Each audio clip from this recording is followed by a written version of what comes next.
Start करने जा रहे हैं बेटा 15th ग्रुप एलिमेंट में। क्या स्टार्ट करने जा रहे हैं? Reactivity with halogen.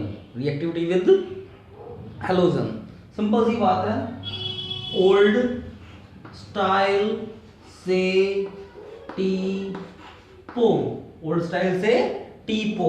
बेटा ये जो एलिमेंट है हाइड्रोजन के साथ रिएक्ट करके क्या किस चीज की फॉर्मेशन करेंगे? हाइड्राइड की फॉर्मेशन करेंगे। किस चीज की फॉर्मेशन करेंगे? हाइड्राइड्स की।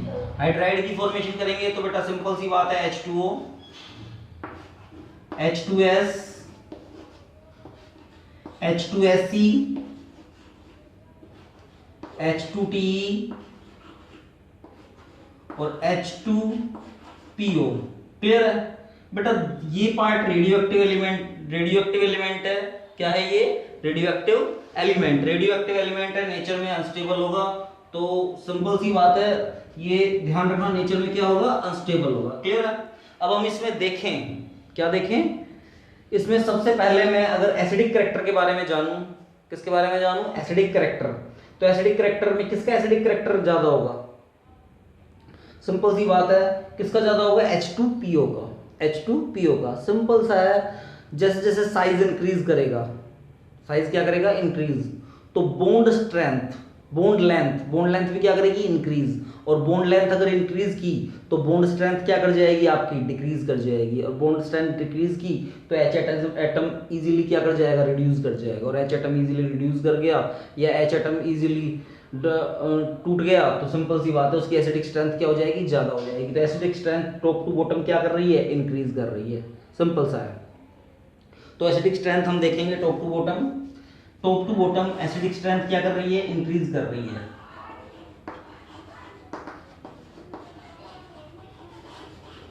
एसिडिक स्ट्रेंथ क्या कर रही है? इंक्रीज। तो बेटा ऑर्डर देख लेते हैं हम इसका। सिंपल सा है, ऑर्डर क्या होगा इनका? ऑर्डर होगा H2O, H2SC, H2S, H2SC, H2TE, H2PO। तो बेटा एसिडिक स्ट्रेंथ सबसे ज्यादा इसकी होगी, फिर इसकी, फिर इसकी, फिर इसकी। क्लियर है? तो ये ऑर्डर आपने देख लिया। नेक्स्ट आपके पास आ जाएगा स्टेबिलिटी। स्टेबिलिटी किसकी ज्यादा होगी बेटा? सिंपल सा है, स्टेबिलिटी बेटा जैसे जैसे साइज इंक्रीज करेगा तो टॉप टू बॉटम साइज क्या कर रहा है? इंक्रीज कर रहा है। तो स्टेबिलिटी क्या कर जाएगी? डिक्रीज कर जाएगी। तो नेक्स्ट हम अगर इसी केस में, ये तो आपने क्या जाना था? एसिडिक कैरेक्टर के बारे में जाना था। एसिडिक नेचर के बारे में, किसका एसिडिक नेचर किसका ज्यादा है? अब स्टडी कर रहे हैं हम स्टेबिलिटी की। किसकी स्टडी कर रहे हैं? स्टेबिलिटी की। स्टेबिलिटी में H2O की सबसे ज्यादा स्टेबिलिटी होगी बेटा। स्मॉल ग्रुप है तो स्टेबिलिटी क्या होगी? हाई। फिर H2S, फिर H2SC, फिर H2TE। सिंपल सी बात है। फिर H2PO। तो स्टेबिलिटी सबसे ज्यादा किसकी होगी? स्मॉल ग्रुप की होगी। किसकी होगी? स्मॉल ग्रुप की। नेक्स्ट हम स्टडी करेंगे बेटा इसके अंदर, किसकी स्टडी करेंगे? Reducing nature. Reducing nature easily H atom कौन रिड्यूस कर देगा? सिंपल सा है, बड़ा साइज बेटा इजीली रिड्यूस कर देगा। तो सेम ट्रेंड यही रहेगा आपका बेटा। रिड्यूसिंग नेचर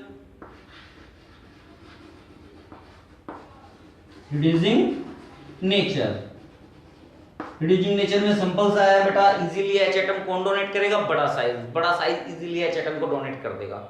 जैसे जैसे साइज इंक्रीज करेगा बॉन्ड लेंथ इंक्रीज कर जाएगी। बॉन्ड लेंथ इंक्रीज कर गई तो बॉन्ड स्ट्रेंथ क्या कर जाएगी? डिक्रीज। और बॉन्ड स्ट्रेंथ आपकी डिक्रीज हो गई तो इजीली H एटम को क्या कर देगा? डोनेट। और इजीली एटम को अगर आप डोनेट करते हो तो बेटा रिड्यूसिंग नेचर यानी बहुत अच्छा रिड्यूसर कौन है? H2PO। सबसे बेस्ट रिड्यूसिंग एजेंट है H2PO। क्लियर है? सिंपल सा है। नेक्स्ट हम देखेंगे इसमें। नेक्स्ट देखिए, melting and boiling point. Melting point and boiling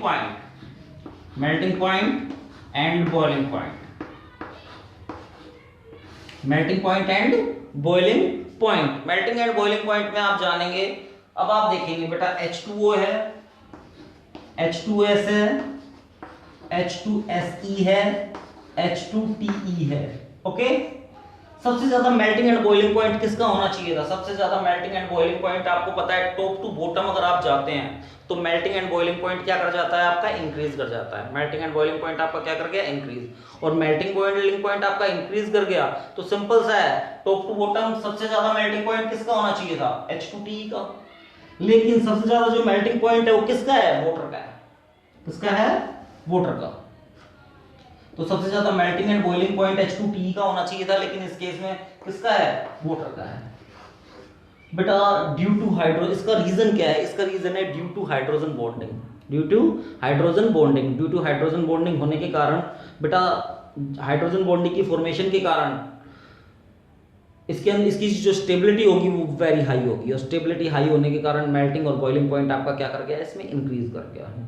तो due to small size and presence of hydrogen bonding, due to small size and presence of hydrogen bonding क्या होगा बेटा? मेल्टिंग एंड बॉइलिंग पॉइंट क्या होगा? Greater होगा। इन सब से क्या होगा? ग्रेटर होगा। क्लियर? ओके, तो बेटा आपने मेल्टिंग एंड बॉइलिंग पॉइंट के बारे में भी जान लिया। इसमें हम अब एंगल के बारे में जानेंगे। किसके बारे में जानेंगे? एंगल्स के बारे में। बेटा एंगल किसका ज्यादा होगा? देखिए जरा, H2S, H2O, H2S, H2TE, H2SE and H2TE।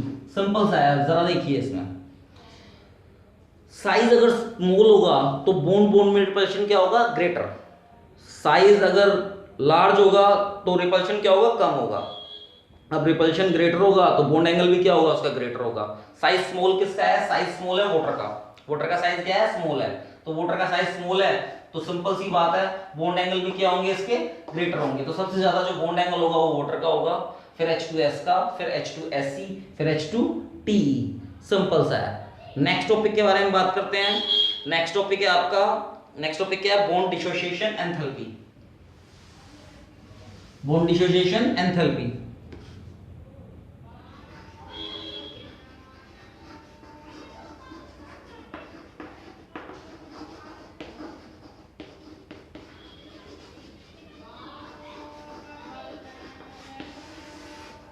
Bond dissociation enthalpy simple सी बात है, किसकी ग्रेटर होगी?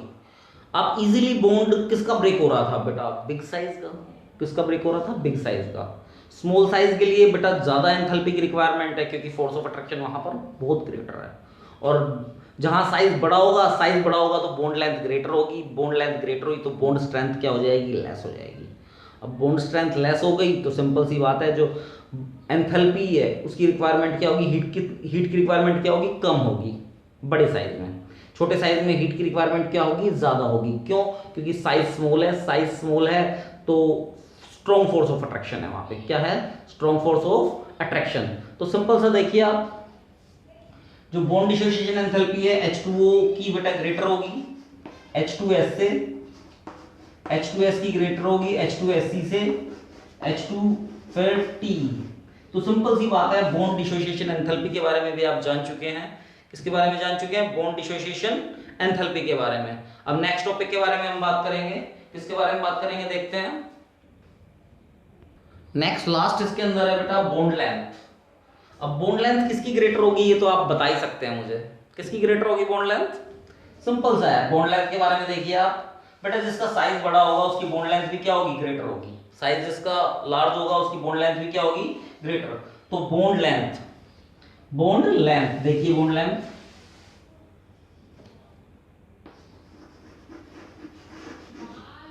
Bond length bond length bond length सबसे ज्यादा होगी इसकी, फिर इसकी, फिर इसकी। सिंपल सा है।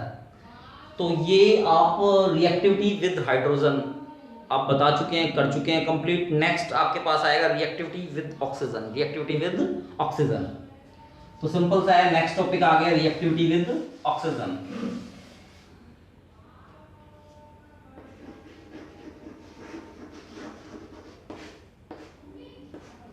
ऑक्सीजन में देखिए, रिएक्टिविटी विद ऑक्सीजन में देखिए आप, ओल्ड स्टाइल से टीपो, ओल्ड स्टाइल से टीपो।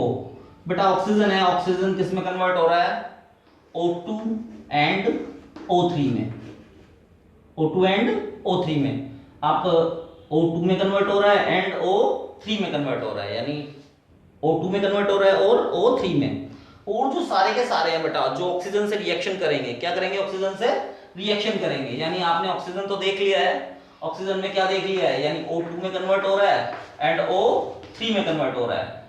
टू टाइप्स के, अब जब रिएक्टिविटी होगी इनकी ऑक्सीजन के साथ तो EO2 बनेगा टाइप और EO3 टाइप बनेगा। क्लियर है?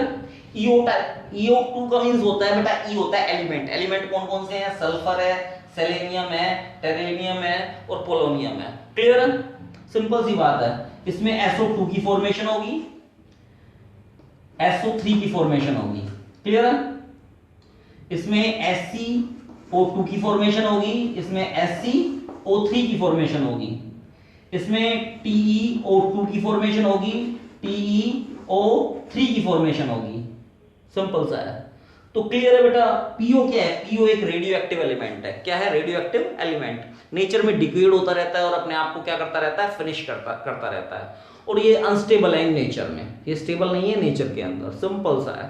तो बेटा आप इसे रब कर देंगे। अब SO2 क्या है? आपको पता है, गैस है। क्या है? गैस। SiO2 क्या है आपके पास? सॉलिड है। क्या है? सॉलिड। आप इस चीज को लिख लीजिए, फिर मैं आगे कराता हूं बेटा। लिख लीजिए इसे। नेक्स्ट TiO2 बेटा एक प्रकार का ऑक्सीडाइजिंग एजेंट है। ये क्या है? एक oxidising agent, strong oxidising agent. क्या है ये? Oxidising agent.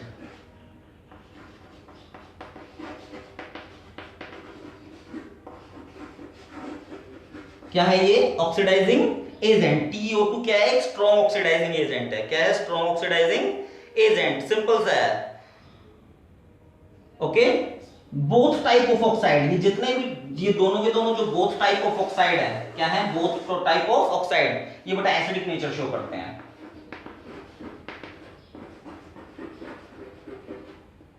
क्या शो कर रहे हैं? Acidic nature. तो बेटा reactivity with oxygen, reactivity with oxygen भी आप कंप्लीट कर चुके हैं। क्या कर चुके हैं? कंप्लीट। नेक्स्ट टॉपिक जो आएगा आपका, क्या आएगा नेक्स्ट टॉपिक, वो मैं अब स्टार्ट। नेक्स्ट टॉपिक है बेटा reactivity with halogen. Reactivity with halogen.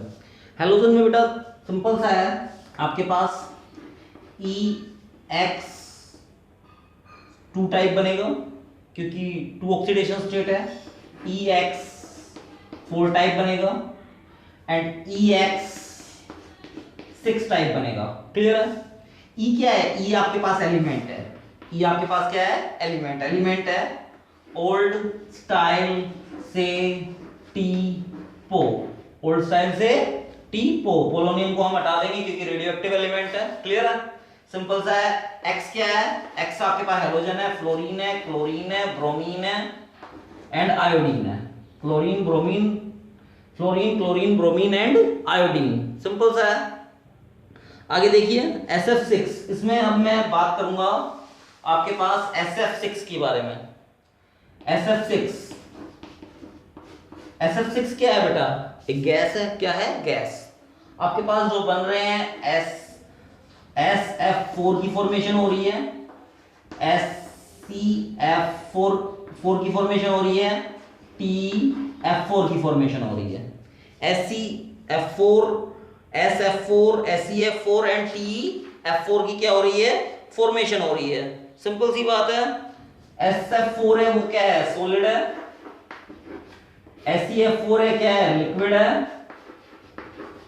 And TF4 क्या है? आपके पास गैस। सिंपल सा है। क्या है? गैस है आपके पास। तो सिंपल सा है बेटा, आपने किसके एलिमेंट्स और हैलाइड्स को लेके, हैलोजन को लेके आपने बता दिया बेटा किसकी फॉर्मेशन हो रही है? Reactivity with halogen. किसकी फॉर्मेशन हो रही है? Reactivity with halogen. तो एलिमेंट और हैलोजन से मिलके जो ग्रुप बन रहा है, क्या बन रहा है? जो ग्रुप बन रहा है SF4, SCF4 and TeF4। Clear है? सिंपल सी बात है। इसके अंदर ट्राइगोनल बाइपिरामिडल स्ट्रक्चर बन रहा है।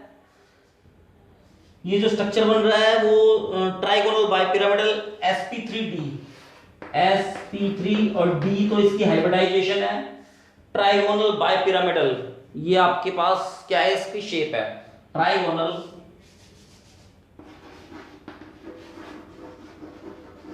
बाय पिरामिडल, बाय पिरामिडल क्या है इसकी शेप है बेटा।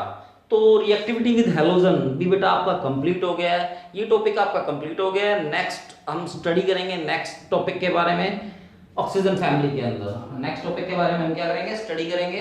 क्लियर है? Okay, thank you.